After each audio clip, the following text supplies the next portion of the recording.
It seemed heavy here this morning. Seemed heavy from my perspective. I thought Dominic was fabulous in terms of talking about what we are and where we're headed and what we're not quite there yet. And then Gian, obviously, man, that's heavy with ComScore and what they're trying to do with data. And then, come back with Facebook and people, thank God. I love this quote, computers are useless, man, they only give you answers. Anybody know whose quote this is? Pablo Picasso. Somebody you probably have heard of, pretty cool dude. But what I did want to talk about today with you was the fact that we need to do some things differently. Now, IAB rebranded, didn't they, at some point in time, and that's why I'm saying this morning, it kind of feels like it's all bad. IAB. I'm going to hopefully rephrase that shit to it's all beautiful. And let's get on with it. Look, dude, if you think this is us, I work for a company called AOL. If you think this is us, definitely fuck you. It's not us. We did send out more CDs than people on the planet, but guess what? I thought I was going to work for a company a little bit more like this. But it turns out we're actually rebranding ourselves to Oath. And we're going to take people on a journey where we build brands that people love. And hopefully I've been doing that for a while with you lot, a lot of friendly faces. You have incredible content coming at you already, and a great content coming to you. With the likes of James Harris, you've got a guy here speaking, you've got a ton of great speakers. But I want to just give you some context.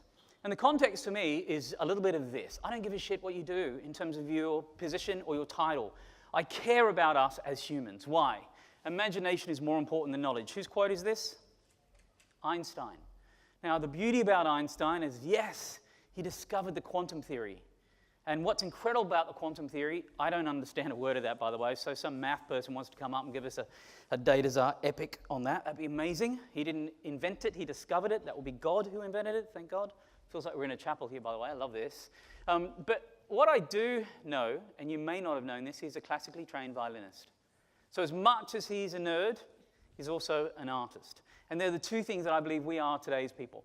And there are three things we're going to talk about in a very short amount of time. I know we're thinking about Q&A at the end, but if I run over, maybe we'll actually save that for coffees or drinks tonight or whatever else you want to second. But culture is all we care about, and code and creativity. And those three things together are really important, because if you have one or the other, you end up with something like this. Who had one of these as a kid? Quick show of hands. Bowman, you definitely had one of these, DJ. Who still uses this shit? Guy, are you for real? Yeah. Oh, behold the future. I'm loving this, because that normally never, ever happens. Roller skates are back too, so we can get that happening. But what I love about this is that imagine having a brand called Walkman and having your ass kicked by iPod. By the time these guys entered digital, it was way too late. They focused on culture. They forgot about the code. But if you go too far the other way, and God bless Google, we love Google, don't get me wrong, they're amazing, but they don't always get it right like glass. You'll have no people sitting at your table at lunch if you wear this, I promise you. So have at it. But what I do know also is that if you fast forward 18 months later, you end up with something like Spectacle. Now, does anybody own Spectacle in here? I guarantee you're going to represent something like this in the future. Why? Because it takes little snippets of information and socializes that thing as fun, which is something that seemed to got punched out of our industry about 18 months ago. But this is reintroducing those types of environments of fun, and it is very similar to Google Glass and its technology. It comes at it differently. It doesn't talk about privacy, and it doesn't talk about things like security and surveillance culture. It comes at it just by saying, isn't it all about having fun? Because the truth is, I love culture when it stays local. I don't understand a lot of the culture that we're part of today because I get to travel a lot. I love culture when it absolutely stays local. Now, here's an example of local culture. Well, if I could go back one, that would be amazing, but I won't. It's called P Cola. So when I go to Ghana, the very popular brand of cola is P, and they wonder why that thing doesn't translate. And I don't know anybody on the planet Earth that wants to have a swig of P over lunch, so there's that.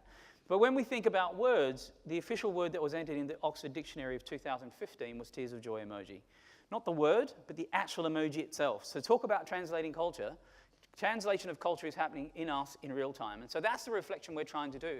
If you can reflect back cultural change as marketing, that's where brands start to win.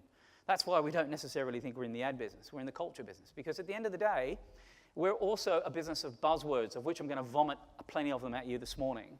The most abused word in our industry is clearly disruption. Every meeting I go to with brands, they say, we want to disrupt. I'm like, Mawson, how are we going to do that? They're like, let's use technology. I'm like, oh shit, what about your business model? That's the thing that sucks. So how do we use technology to disrupt your business model is really, I think, the new gig today in media. I also think it's the way that we need to think about what this is going to be. Experience. So a lot of what you heard today is about experience. What's your brand experience? That's the word I think of 2017. Although Well, I should call it engagement if we want to stay true to the IAB conference of today. However, joke to self. Psychographics. You could target people psychographically. Awesome. That is Harvard School of Thinking. Have at it. People in the wild. Or we could go Maslow rule of hierarchy. Think about how we think about people in the wild. Love that too. But the truth is, man, understanding human needs is half the job of fulfilling it, period, full stop. There are some things that are never going to be replaced, like the need for human touch. And also, in addition to that, however, if you do understand the human need and understand that technology is changing our behavior, but not our person, that becomes incredibly powerful. And people say, well, then how do we connect with these people? The connected human I'm talking about. You lot, is it this person we're trying to really target? Is that the person that we're all after? Maybe. If that's the spaceship Earth, you can have my seat, brothers and sisters. But what I do know, guys, is this. One of those things that's moving the mountain across this is VR. VR is not new. It's been out since the 70s. It's just at a point now where people believe that it's going to actually tip. We believe that at AOL. Man, we spent a lot of money buying a company that's dedicated to content of VR. Who here has tried on VR, please? Just a quick show of hands. Who here owns the goggles? Who owns something? Sam, can I ask what you own, sir? Google Cardboard. You own Google Cardboard, which costs about 3 cents to make. You still need a $700 phone to activate that shit.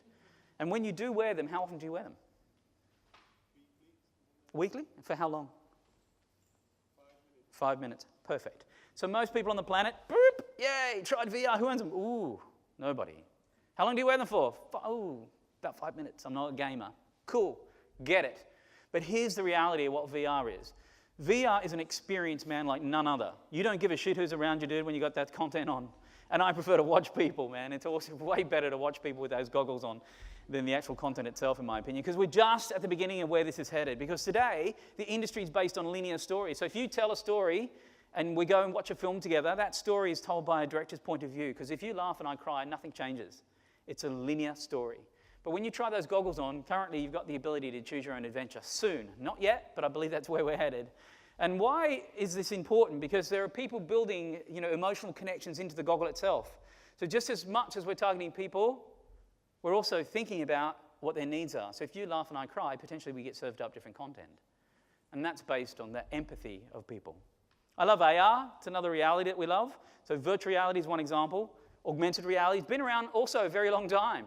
The improvement on VR today, AR, is you don't need a target. Anything can be a target.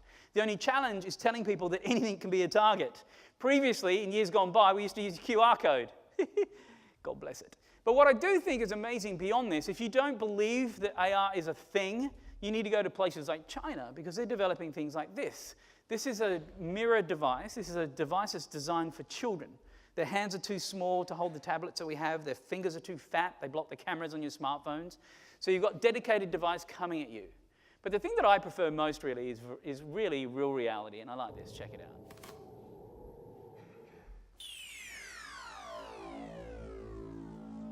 This is the Jaguar F-Type simulator.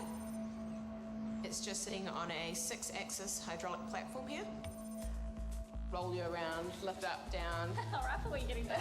Once you're wearing this helmet, that's really going to simulate exactly what it's going to be like on the track. Very good. Make sure you brace yourself. Good luck. Okay, Glenn, I'm about to start the ride. Welcome to Jaguar Virtual Simulator. A full sensory experience.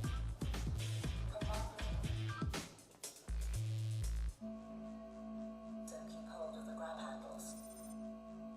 Are you ready to experience the power of Jaguar F-Type?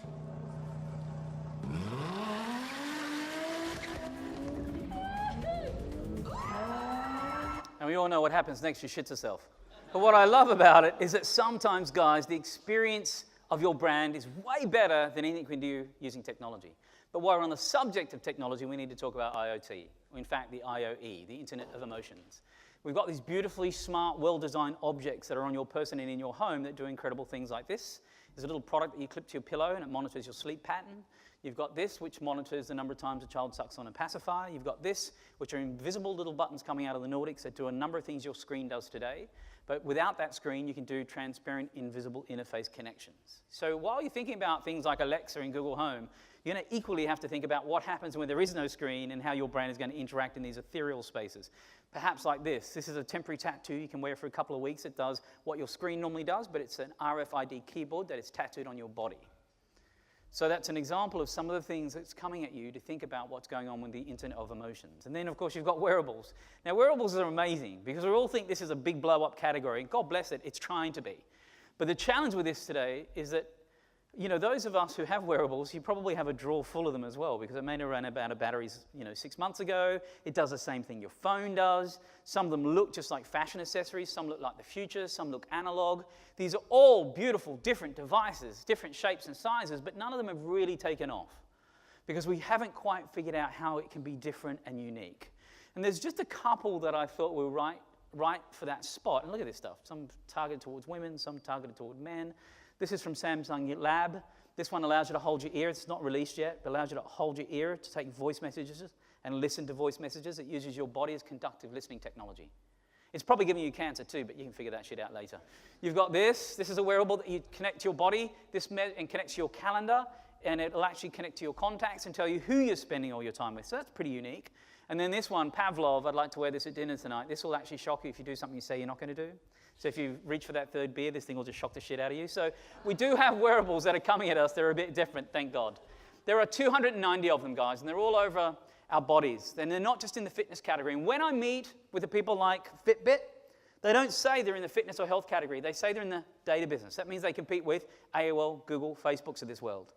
But it's incredible how we're trying to get these products elsewhere, like here.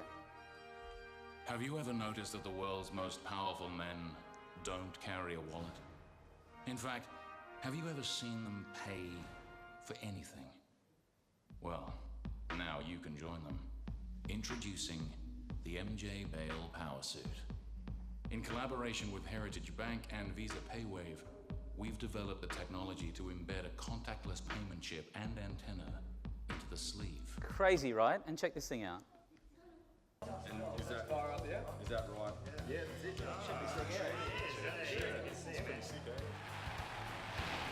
If a player is tackled, then you get to feel the physical effect of that. So this is what's happening. We now have sensor-plated gear that you can wear in your living room to feel the experience of what it's like to be a footballer. This is not being brought to you by technology companies, guys. This is being brought to you by media companies. It's incredible the lengths we're going to think about what does it mean as a brand, as an experience. Something as visceral as this. The big bonus is your friends get to play with you, which I think is a total win. Probably the creepiest thing I've seen in the wearable space for a long time is this thing's called the gaze. This is a 3D dress that will morph and change based on the person looking at you and your body language determining whether you want to attract or distract them, and it'll grow accordingly. I don't think it makes that rattlesnake sound, but shit, I could use this thing on the subway in New York, I can tell you. But here's the thing that's really interesting from my perspective. Everything now has built-in intelligence. You know this. We're data scourers. We're collecting all this intelligence. And now you can target people when, where, what, why, and how. And the real challenge will come if the wearable web does take off, because these different shapes and sizes that you have to target on today is really what the new opportunity is. Because we started out with cinema, and then we went to telly, and then we went to a smartphone, and now you're told you have to market on that. Good luck. Huh. But what I do think this is amazing is this. So what? Good bloody question. The business that we're in today is sight, sound, and motion. To do what? Drive emotion. Why? 75% of purchase decisions today are made emotionally. That's why I love our industry, I really do. We sell to the heart to justify to the head. And that's where it becomes interesting, because if you went to marketing school, this is what you learned, the 4 Ps. These were invented in 1948. I think this shit is old school. I don't think this works anymore. I think it's a reflection of our business culture that's more important. Pedigree, partnership, performance, and platforms. They're way more important than those 4 Ps, because life has changed since I grew up in Australia. That's the town I'm from. It's the house I grew up in as a kid. I'm one of 10. That's 12 people in a 2-bedroom house. Chinese Catholics, man, we are absolutely unstoppable. But what I do know also is that lots of therapy we can talk about at lunch. At 17, I'm of the generation, as a few of you are in this room, that when you bought your first car was when you had freedom, independence, and self-expression at 17. But while we're trying to get our head around this new audience of kids, 37% of children under the age of 2 can operate the swiping devices better than the parent. But when you give them analog, they think this shit's broken. So those in the print business, this is the business that we're in, brokenness. Just kidding. Kids, aren't they beautiful? Bless them. We could spend all day watching that. It's no longer about consumers consuming content. I think we've heard that enough. You have to understand we now have a creator, a critic, and a curator of experiences. Welcome to the slash gen. These little bastards that believe they're this. They're DJs, they're artists, they're bloggers, they're fashionistas, they're videographers, they're influencers, they're ambassadors, they're amplifiers. And if you're lucky, they'll take your brand with. And that's incredible because they do this stuff. Look how incredible this is. The building is on fire, fire. The building is on fire, fire. So what you're witnessing here, you're sitting here going, oh shit, what's Shingy showing me? This is actually a video of a young lady who picked up a news cycle, this animated young lady, and put a remix together. Her name's DJ Michelle, 22 years old, and it crashed the internet for a little while. Right before this did. You remember this thing? Damn Daniel. Now, Damn Daniel of last year was phenomenal. But what you may not have seen is this version. Back at it again with the white van. LG. LG do amazing work. Not all of it is exciting, like this. They came out with a new image stabilization 4K camera phone and said, let's give it to Daniel and his mates to do a remastered version of the phenomenal success they had last year. And what you end up with is something that's diametrically opposed to the original hit. None of us probably saw this. I think they yanked it before it went anywhere. It's an example of not being true to the DNA of your brand and you get it wrong. But some people say to me, look, man, old people can still produce content, Shingy. It's not just young people. Bullshit. Check out this dude. This is a guy called Joe Griffith. Joe went to Vegas for a week with his wife to from vacation. He filmed his entire week's vacation. He just forgot to turn the GoPro around. What direction the Grand Canyon is, I'm not sure. I think that's real unscripted content, brothers and sisters. That's the view looking down, see? Yeah, it's awesome. But hey, look, here's the deal. The audience that you now have its own audience. And the challenge that I have for most people, most brands, that when you publish content, the life of your content dies. The content should start its life as soon as we hit publish. Because the audience that we now have its own audience. And remember that what you're competing against, guys, is this shit. You're competing against popular culture. You're competing against personal expression as a new form of entertainment. You're competing against extreme selfies. There are more people dying from extreme selfies than shark attacks. And that's the second tallest building in Hong Kong, dude. It is crazy what these kids are up to.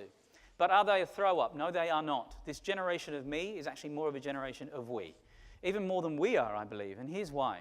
If you think about the world today, the world that we're part of is a generation that's really supported by an open social network. So you guys can buy into the open social network all day, every day. Have at it. Advertising, awesome. But guess what's happening? I believe the network is closing itself down. The interconnected network of humans is coming to a closed network. Why do I say this? Who in here is in Instagram? Can I just have a quick show of hands? We heard about it this morning. Who is on Instagram in this room? Oh, I thought there'd be more. But out of those who put their hands up, who has set it to private? Okay, so let's say 25% of that audience. If I speak to high school kids, which I do quite often, and I ask them who's on Instagram, Snapchat, WeChat, WhatsApp, boom, 100% of the hands go up. When I ask them whose is private, 100% of the hands stay up. So it's not about an open social network, guys. We're moving to a world where it's closed. Why? There's been a surge of insecurity, particularly around young women. Young women create the culture that I believe we all follow. And when I talk about the culture, there is no digital in that culture. It's all the same thing. So physical bullying is the same as cyberbullying. Sending money to somebody via Venmo or a pocket full of cash, it's all currency. There's no digital anymore. So this is a really interesting place to think about. I think that's the brand marketer's new friend, messaging. This is an anxiety attack waiting to happen for me, man. I'm David No Friends. I send out messages, please God, someone respond. This is incredible. And if you think it's not, look at places like China. In China, we use WeChat. And it's interesting because in there, people like Dior, they'd sold a limited edition bag, sold in WeChat only, sold out in 48 hours. The price of that, $4,200. Only available in a messaging platform. So while we sit around, we talk about lifetime value, wow, the value of a closed interconnected network is incredibly powerful. But the values of young adults, which everyone's trying to target, are still incredibly old school. They want to achieve happiness. They want to spend time with their family and friends. They want to be true to themselves and financially stable. These values happen to be more closely aligned to their grandparents than their parents' generation. They're just misunderstood because they're feed-driven, they're news-driven, and they happen to have a massive spend. That's why brands love them, don't they? So globally, they're going to represent 75% of the workforce by 2025. They use 3 devices per day. They're also entertained. That's the number one thing they want to be, is entertained. Now, why is that? It's because they're bored. I'm of the generation that when the sun came up, I'd get booted outside, and my parents would say, don't come in until the sun goes down. And so what happens is this generation of boredom is something that is an opportunity. And that opportunity is where we change. So that's the okay. Creativity has been redefined, as you know. And it's been redefined because at the end of the day, you're not in the ads business. We're supposedly in the content business. If you're in the content business, it means you compete with everybody, because that is the popular culture world that you are now part of. And here's the news. I don't think influencer marketing is going to continue being effective moving forward. This idea of hierarchical is going to go away to closed, interconnected networks of humans that are all together, talking to each other within a closed network of a village, not a big city. And so we'll see if that happens. And so, look, man, here's the world.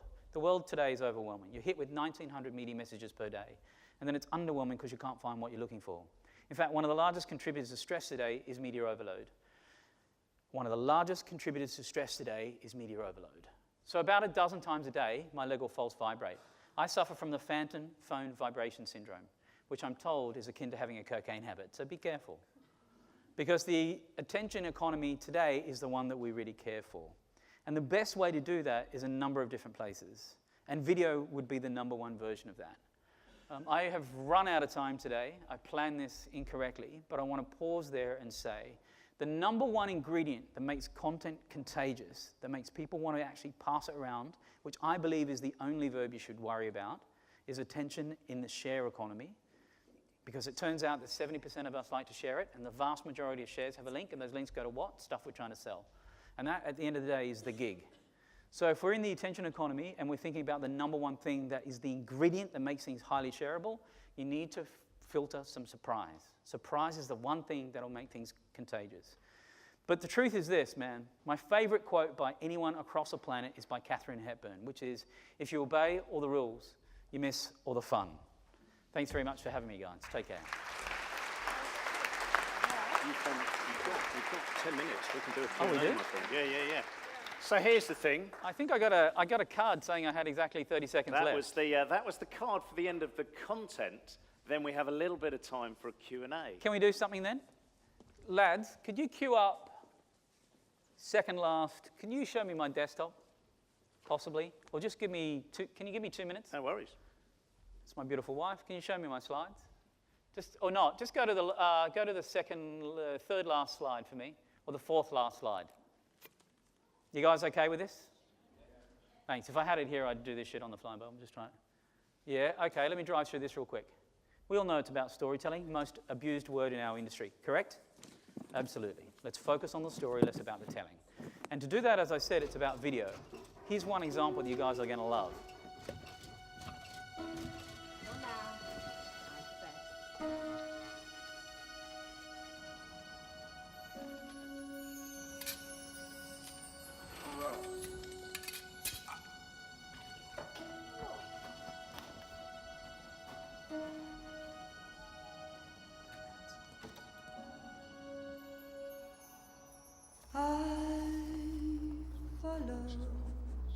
The night can't stand the light. One day I'll fly away, leave all this to yesterday.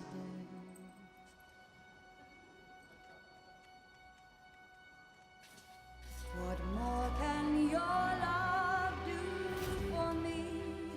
When will love be through?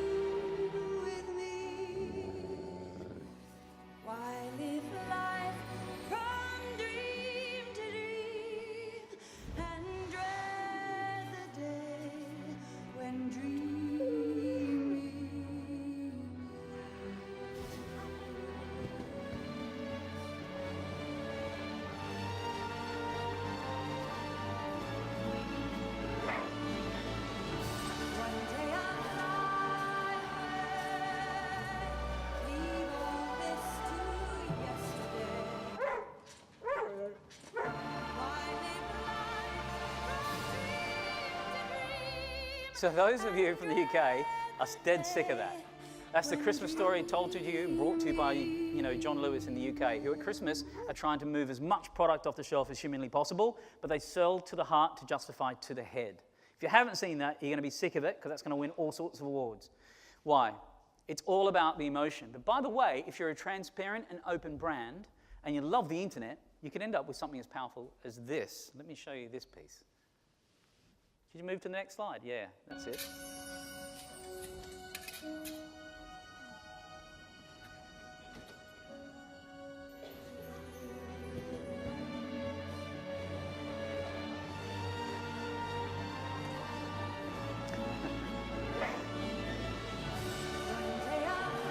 I mean, just horrible, right?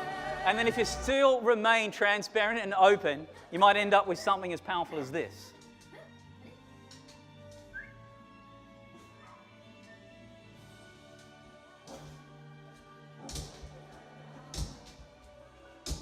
And look, guys, here's the deal. It doesn't matter whether it's something as original as what Adam and Eve did for John Lewis in that beautiful sequence story, or a spoof like Joe did, or something as UGC'd as what this person did. The power of all of that brand sentiment rises at the time where it's most incredible, and that mind share equals market share. And as I said, though, if you obey all the rules, you miss all the fun. And that is the real reason we became creatives in this industry, in my humble opinion. And with that, I am done. Thank you.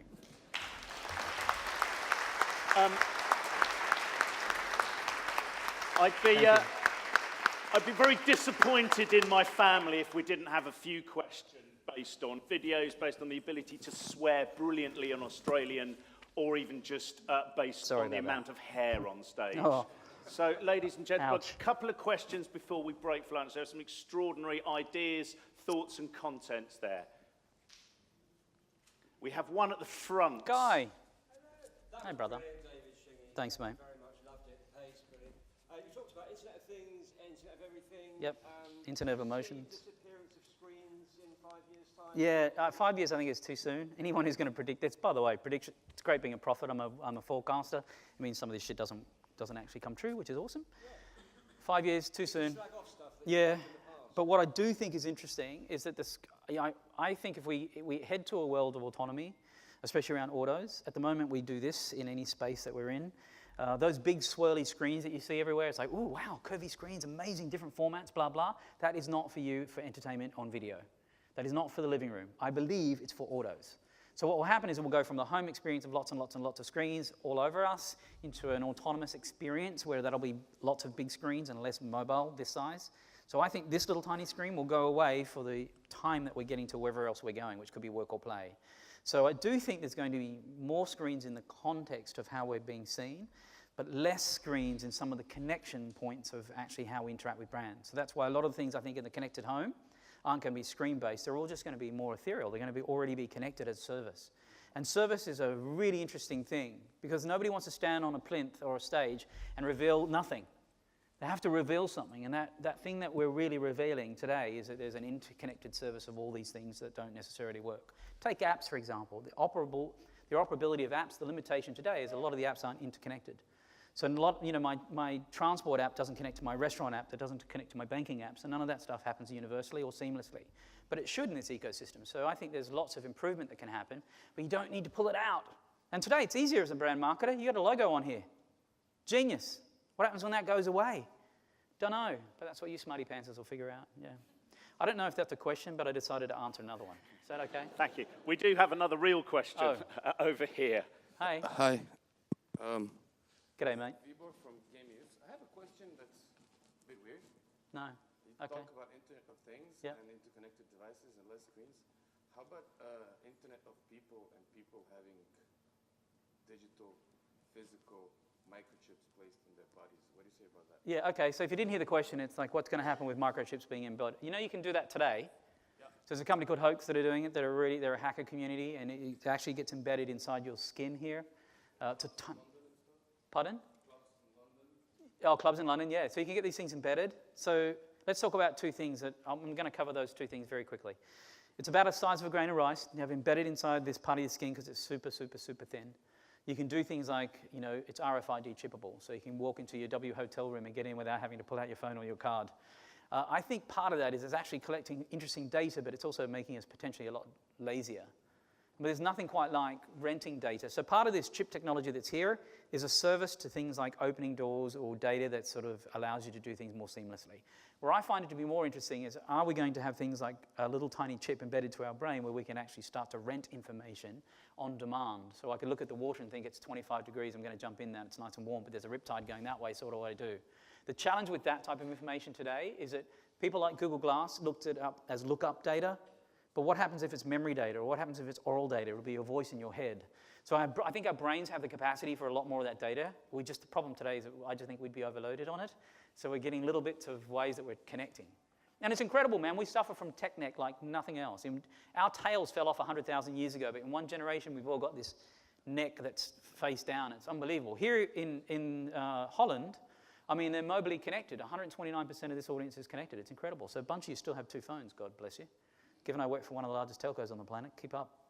Awesome. But what I do think is amazing, the second thing I wanted to talk about is cycles. So in one cycle, so if you take a 10-year-old and a 16-year-old in the same family, the 16-year-old is the hoverboard person, right? And Holland here, man, they love those hoverboard shit because they got a dedicated bike lane, so which is busier than the traffic lane, but whatever. So you got this person who's doing this and doing that and listening to that, ignoring everyone, but interested in everything. The 10-year-old of that same family is looking at that 16-year-old saying, I want nothing to do with that turd. I want to go back and read books. I look at my parents and say, why do we have 3 cars? Why are we still on the grid? Why are we not using solar?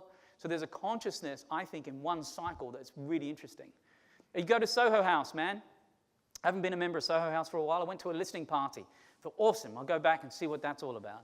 We sat in a room. I hear crackle, crackle, crackle. Somebody put on an LP. They played side A. They turned it over, played side B. People clapped. I'm like, Jesus, this is what it's come to, man. So we're seeing different things happen in cycles. So today we think, boom, it's all about this. Has it changed forever? Probably, but how that manifests in whatever technology that's coming at us is going to be very, very, very different, I believe, than the phone today. I think the phone is going to be replaced by the wearable. The phone replaces the desktop. I mean, so there's a number of different things that we're thinking about. We're just starting to see the beginning of that. And I think what gives us faith about that, and the manufacturers of these devices are having a field day, but the manufacturer of these other devices will have their day when we realize that this is already too big to wear in my pockets, man. It throws out my hips. I've got to throw that thing into my merce. And so what I'm going to replace that with? Something that's here. But today, it's too tethered to this. It needs to be independent. So this will be a supercomputer that I wear on my wrist that does the thing that this does for me today, I think. And that's why orally is very important than just things like visually. I don't think that was a question either, but I just answered another brain fart. Is there any other questions? Sorry, I am eager to keep things on track. Thanks, David, Ruben. you're around over lunch, I Yeah, presume. cheers. Grab him over lunch, talk madness. Good to see you, man.